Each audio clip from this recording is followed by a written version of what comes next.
Bonjour à tous les investisseurs. Donc aujourd'hui, voici dans cette vidéo l'évolution de mon portefeuille jusqu'à fin août 2021. Donc les bénéfices du mois ont été négatifs. J'ai perdu 2152 euros et le bénéfice total est de 13 486 euros. La valeur actuelle de mon portefeuille est de 44 063 euros et la liquidité restante 19 423 euros. Petite publicité pour mon compte Twitter que je viens d'ouvrir.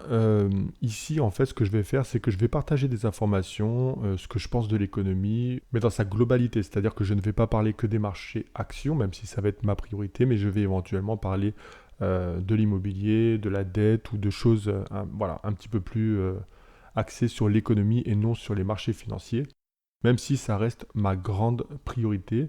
Ce qu'on peut voir d'ailleurs notamment ici le 11 septembre, j'ai mis se concentrer sur le PRU est la meilleure façon de ne pas bien vendre.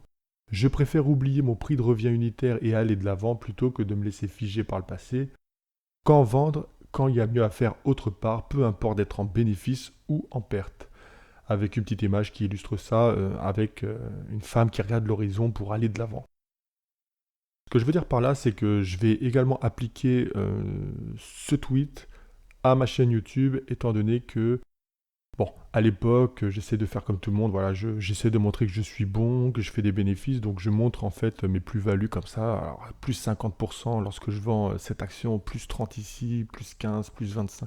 Bon, ok, les gens qui me suivent depuis plusieurs mois maintenant savent que je sais le faire. Ça n'a aucun intérêt en fait pour vous, pour les gens qui me suivent, ça n'a aucun intérêt, ça n'a aucun intérêt pour moi, mais ça je le sais depuis longtemps et moi je ne me concentre absolument pas sur mes prix d'achat, en montrant les plus-values que je réalise sur mes ventes, en fait je vous induis en erreur car ça vous oblige à vous concentrer sur mon prix d'achat et donc derrière vous aussi vous allez vous concentrer sur des choses comme ça et je n'ai absolument pas envie étant donné que ça ne sert strictement à rien. On vend une action uniquement s'il y a mieux à faire autre part, sinon on ne vend pas tout simplement. Donc, sur ma chaîne YouTube, j'ai décidé de ne plus afficher ni mon PRU, mais ça fait déjà plusieurs mois que vous ne le voyez plus. Et je ne vais plus afficher mes plus-values lorsque je vends une action. Ça va pas plaire, éventuellement à plusieurs personnes d'entre vous. C'est pas du tout vendeur pour ma chaîne, et ça j'en suis bien conscient, mais à la limite, ça je m'en fiche. Je préfère me construire une communauté qui va comprendre en fait le principe même de l'investissement long terme.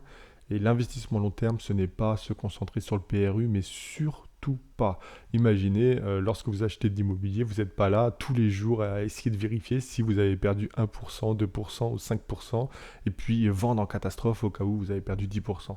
Non, ça ne marche pas comme ça, et sur les marchés financiers, il n'y a aucune raison pour que ça fonctionne également comme ça. Donc, les événements marquants de mon portefeuille ce mois-ci, la faillite de Global EcoPower, qui était une ligne que j'avais, je le sais depuis longtemps, mais là, comme c'est officiel, je l'inclus dans la comptabilité, c'est-à-dire que ce qui est un petit peu dérangeant, c'est que sur Boursorama, j'ai investi sur Global EcoPower dans Boursorama, j'ai toujours ma ligne en fait qui est affichée Global EcoPower avec le montant que je devais avoir sur cette ligne. Bon, le truc, c'est que je récupérais jamais cet argent, donc voilà. Se concentrer sur l'essentiel, j'ai décidé dernièrement d'évaluer toutes les actions que j'avais en portefeuille et de concentrer mon argent, mes investissements sur les meilleures entreprises que j'ai en portefeuille. Donc derrière, forcément, il y a la purge de mon portefeuille boursier, à savoir beaucoup de ventes intégrales de lignes. On commence d'abord avec la faillite de Global EcoPower, voilà, un Boursorama qui me prévient. Les actions émises par Global EcoPower seront radiées à partir du 31/08/2021. Donc j'affiche dans ma comptabilité cette perte qui est à peu près 1100 je crois. J'avais investi 700, j'étais à 1100, voilà. Au final, la plus-value latente est une perte sèche.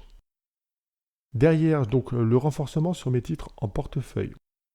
D'abord Bassac, 14 actions à 67,60 € le 12 août. Bassac, c'est un constructeur de maisons individuelles qui gère plutôt bien son affaire. Derrière, j'ai décidé de renforcer encore ma position sur Red Electrica, donc 28 actions à 17,18 € et 34 actions à 17,23 € le 13 août 2021. 58 actions à 17,04 le 27 et 176 actions à 17,03 € le 31 août 2021. L'ETF indien PEA, donc 145 actions supplémentaires à 20,57 € le 30 août 2021.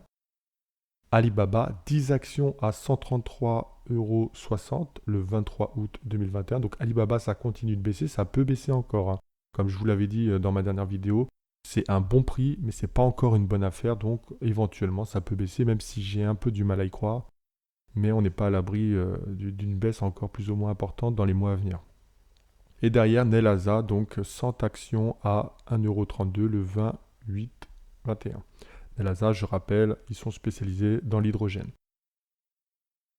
Derrière, il y a la vente de mes titres. Donc, la vente intégrale d'Interpump, 27 actions à 53,90 €, Envea, 12 actions à 119,08 €, Neurone, 25 actions à 31,70 €, Coface, 5 actions à 10,50 €, Dassault Aviation, 3 actions à 954,50 € et Mersenne, 14 actions à 32,30 €. Donc, on voit, il y a 6 valeurs qui disparaissent de mon portefeuille, 7 si on compte Global EcoPower qui a fait faillite, une vraie purge de mon portefeuille. On se concentre sur l'essentiel, comme je vous le disais au départ. Pourquoi j'ai vendu l'intégralité de ces 6 valeurs? Eh bien, tout simplement parce que je considère à l'heure actuelle qu'il y a soit mieux à faire, soit elles sont trop chères. L'investissement et la valorisation actuelle de mon portefeuille. Donc mes 5 plus grosses lignes, on a Intel, 12 352 €, Red Electrica, 10 320 €, Alibaba, 6 790 €, Checkpoint Software, 5 104 € et l'ETF indien, PEA, 4 805 €. À savoir que avec Intel en première position, je suis investi en Amérique, Red Electrica en Europe et Alibaba en Chine. Donc mes 3 plus grosses positions sont très diversifiées géographiquement.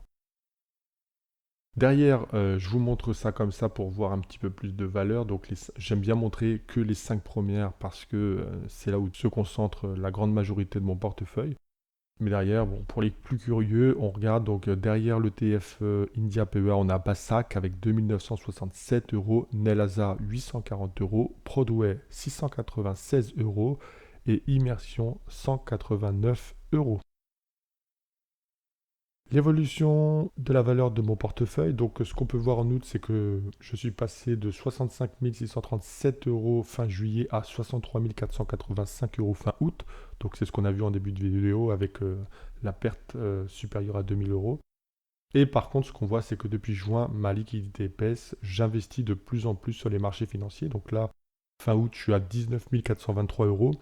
Ça veut dire quoi? Ça veut dire que si je concentre tout mon argent dans quelques entreprises seulement, la volatilité, elle, va grandir. Donc le risque également. Le risque est forcément de perdre beaucoup d'argent très rapidement. Et à l'inverse, on peut également gagner beaucoup d'argent rapidement. Personnellement, ça ne me stresse pas du tout. Je sais dans quoi j'investis, je sais pourquoi et j'ai confiance en mes investissements. C'est pas parce que le marché va perdre 50% que ça va remettre en doute ou en question voilà, ma stratégie financière, loin de là. Donc je reste positionné sur ces valeurs-là pour l'instant. J'arbitrerai en fonction des opportunités qu'il y a dans le futur. Mais en tout cas, voilà, le but, ça va être de placer tout mon argent le plus rapidement possible. J'ai encore trop de liquidités, 19 423 €, c'est beaucoup trop. L'idée serait d'investir en fait l'intégralité, peut-être d'ici 7-8 mois, on va voir ça. En tout cas, je vous remercie d'avoir suivi ma vidéo et abonnez-vous si vous n'êtes pas encore abonné et je vous dis à bientôt pour la suite de cette histoire.